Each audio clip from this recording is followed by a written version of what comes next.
ತೋರಿಸಿ ಸ್ಟೇಷನ್ ತೋರಿಸಿ, ಇಲ್ಲೇ ಇದೆಲ್ಲ ಬೋರ್ಡ್ ಚೆನ್ನಾಗಿ ಕಾಣಲಿ. ಸ್ಟೇಷನ್ಗಳು ಏನು ಎಲ್ಲ ಪೊಲೀಸ್ನವರು ಇಲ್ಲ ಏನು ಇದು ಅರ್ಥನೇ ಆಗಲ್ಲ. ನಮಸ್ಕಾರ. ಇವತ್ತು ಪರಪ್ಪನಗರ ಪೊಲೀಸ್ ಸ್ಟೇಷನ್ಗೆ ಬಂದಿದ್ದೀವಿ. ಒಂದು ಘಟನೆ ಆಗುತ್ತೆ ಮೈನ್ ರೋಡ್ನಲ್ಲಿ. ಒಂದು ಲಾರಿ ಟೆಂಪೋ ಏನು ದೊಡ್ಡ ಗಾಡಿ ಇದೆ, ಆ ಗಾಡಿ ನಿಲ್ಲಿಸಿರ್ತಾನೆ, ಡೋರ್ ತೆಗಿತಾನೆ, ಹಿಂದ್ಗಡೆಯಿಂದ ಆಟೋ ಬಂದು ಆಟೋ ಟಚ್ ಆಗುತ್ತೆ. ಮಾಡಿರೋ ತಪ್ಪು ಅವನು, ನೋ ಪಾರ್ಕಿಂಗ ನಿಲ್ಲಿಸಿ ಡೋರ್ ಓಪನ್ ಮಾಡಿರೋದು ಅವನು ತಪ್ಪು. ಆ ಗಾಡಿ ನಿಲ್ಲಿಸಿರೋದನ್ನ ಕಮೆಂಟ್ ಬಾಕ್ಸಲ್ಲಿ ಹಾಕ್ತೀವಿ ಯಾವ ರೀತಿ ಅವನು ಫೋಟೋ ಗಾಡಿನ ನಿಲ್ಲಿಸಿದ್ದ ಅಂತೇಳಿ. ಅಂಥದ್ರಲ್ಲಿ ನಮ್ಮ ಡ್ರೈವರ್ಗೆ ಏನು ನೀನು ಈ ಥರ ಆಗಿದೆ, ನನ್ನ ಗಾಡಿ ಡ್ಯಾಮೇಜ್ ಆಗಿದೆ ಮಾಡಿಕೊಡು ಅಂತ ಹೇಳ್ತಾರೆ. ಆವಾಗ ಬನ್ನಿ ಸರ್, ನನ್ನಿಂದ ಏನು ತಪ್ಪಾಗಿಲ್ಲ, ತನ್ನ ತಪ್ಪಿದ್ರೆ ಸ್ಟೇಷನಲ್ಲಿ ಬೇಕಾದ್ರೆ ನ್ಯಾಯ ಬೇಕಾದ್ರೆ ಬನ್ನಿ, ನನ್ನ ಮೇಲೆ ಕಂಪ್ಲೇಂಟ್ ಕೊಡಿ ಅಂತ ನಮ್ಮ ಡ್ರೈವರ್ ಹೇಳ್ತಾರೆ. ಆಗ ಆ ಗುಂಡ ನನ್ನ ಮಗ ಏನು ಮಾಡ್ತಾನೆ, ನಮ್ಮ ಆಟೋಗೆ ಮುಂದೆ ಇಟ್ಕೊಂಡು ಕಲ್ಲಲ್ಲಿ ಆಟೋ ಗ್ಲಾಸ್ನ ಪುಡಿ ಮಾಡ್ತಾನೆ. ಇದನ್ನು ಇವರು ಒನ್ಗೆ ಏನು ಅವರು ಕುಡಿದು ಡ್ರಿಂಕೆ 4 ಜನನೂ ಸೇರಿ ಡ್ರಿಂಕ್ ಮಾಡಿಕೊಂಡೆ ಎಣ್ಣೆ ಹೊಡ್ಕೊಂಡು ನಮ್ಮ ಚಾಲಕನ ಮೇಲೆ ಕಲ್ಲು ಹಾಕುವಂಥ ಕೆಲಸ ಮಾಡ್ತಾರೆ. ದೇವ್ರ ದಯೆಯಿಂದ ಚಾಲಕ ಒಳಗಡೆ ಕೂತಿದ್ರು ಸಹ ಅವ್ರಿಗೇನು ದೇವ್ರ ದಯೆಯಿಂದ ಸದ್ಯಕ್ಕೆ ಭಗವಂತನ ದಯೆಯಿಂದ ಏನೂ ಏಟಾಗಿಲ್ಲ, ಕೈಗೆ ಇಷ್ಟು ಮಾತ್ರ ಏಟಾಗಿದೆ. ಏನು ಅಲ್ಲಿ ಬಂದಂಥ ಸರ್ ಆಯಿತು, ನಮ್ಗೇನು ನಾವೇ ನಿಮ್ಮನ್ನ ದೂರ್ತಾ ಇಲ್ಲ ಸರ್, ನಿಮ್ಮನ್ನು ದೂರ್ತಾ ಇಲ್ಲ, ಪ್ರಶ್ನೆ ಇಲ್ಲ. ನಮ್ಮ ಅವ್ರು ಯಾರು ಈಗ ನಮ್ಮ ವಯಸ್ಸಾಳದಲ್ಲಿ ಕರೆದ್ರು ಅಂದ್ರಲ್ಲ, ಅವ್ರು ಕರೆಸ್ತಾ ಇದ್ದೀನಿ, ಎಲ್ಲಿ ಕರ್ಕೊಂಡೋಗಿ ಬಿಟ್ರು ಏನು ಅಂತ. ಆಯ್ತು ಬಿಡಿ, ಬರ್ತೀನಿ ಬನ್ನಿ. ಅದಲ್ಲೇ ನೀವೇ ಹೇಳಿದ್ರಿ ಸಾಹೇಬ್ರು ಬರಬೇಕು ಅಂತ, ಬರೋವರೆಗೂ ಬರ್ತೀವಿ ಬಿಡಿ, ಅವಾಗಲೇ ಬರ್ತೀವಿ ಬಿಡಿ.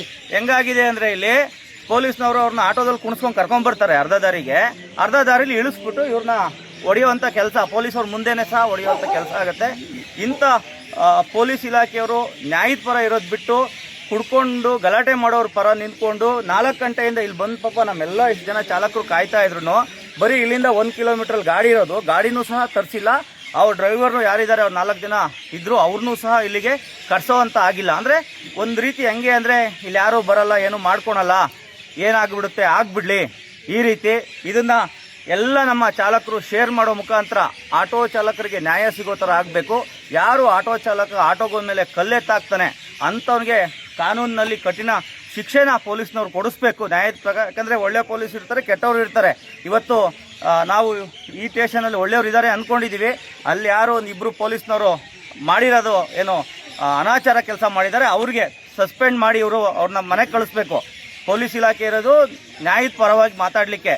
ಅವ್ರ ಕಣ್ಣು ಮುಂದೆನೇ ಇದ್ದಂಥ ಅಪರಾಧಿಗಳನ್ನ ಇವರು ಬಿಟ್ಟು ಕಳಿಸ್ತಾರೆ ಆಟೋದಲ್ಲಿ ಕುಣಿಸಿ. ಅಂದರೆ ಯಾವ ಮಟ್ಟಕ್ಕೆ ಇವರು ನ್ಯಾಯನ ಕಾಪಾಡ್ತಾರೆ ಅಂತೇಳಿ. ಈಗ ನೋಡಿ ಇಷ್ಟೊತ್ತವರೆಗೂ ಇಲ್ಲ, ಯಾವಾಗ ಬಂದು ಒಂದು ವಿಡಿಯೋ ಮಾಡ್ತೀವಿ ಅಂದ ತಕ್ಷಣ ಪೊಲೀಸವ್ರು ಬಂದು ವಿಡಿಯೋ ಬನ್ನಿ ನಿಮ್ಗೇನು ಅದು ಮಾಡ್ತೀವಿ ಇದು ಮಾಡ್ತೀವಿ. ಇದೇ ಎಲ್ಲೋಗಿತ್ತು 4 ಗಂಟೆಗೆ ಗಾಡಿ ಇಲ್ಲೇ ಇಲ್ವಾ, ಗಾಡಿ ಹೇಳ್ಕೊಬರಕ್ಕಾಗಿಲ್ವೇ ಅವ್ರಿಗೆ? ಇದು ನಮ್ಮ ಕರ್ನಾಟಕದ ನಮ್ಮ ಆಟೋ ಚಾಲಕರ ಪರಿಸ್ಥಿತಿ ಆಗಿದೆ. ಇದಕ್ಕೆ ಎಲ್ಲ ಆಟೋ ಚಾಲಕರು ಇಂಥದ್ದಾದಾಗ ಖಂಡಿಸ್ಬೇಕು. ಯಾಕೆ ಅಂದರೆ ಖಂಡಿಸ್ತಲೇ ಹೋದರೆ ಬಿಡು, ಇವತ್ತು ನನಗಾಯಿತು ನಾಳೆ ಇನ್ನೊಬ್ನಿಗಾಯಿತು ಆಗೋದು ಬೇಡ. ಇವತ್ತು ಆಗಿರೋದಕ್ಕೆ ನ್ಯಾಯ ಸಿಗಬೇಕು. ಪರಪ್ಪನಗರ ಪೊಲೀಸ್ ಸ್ಟೇಷನ್ನು ಯಾರು ನಮ್ಮ ACP ಸಾಹೇಬ್ರಿದ್ದಾರೆ, DCP ಇದ್ದಾರೆ, ವಿಡಿಯೋನ ಅವ್ರಿಗೆಲ್ಲ ಫಾರ್ವರ್ಡ್ ಮಾಡೋ ಮುಖಾಂತರ ಚಾಲಕನ ನ್ಯಾಯ ಕೊಡಿಸ್ಬೇಕು ಅಂತೇಳಿ ಈ ಮೂಲಕ ಕೇಳ್ಕೊತಾ ಇದ್ದೀವಿ.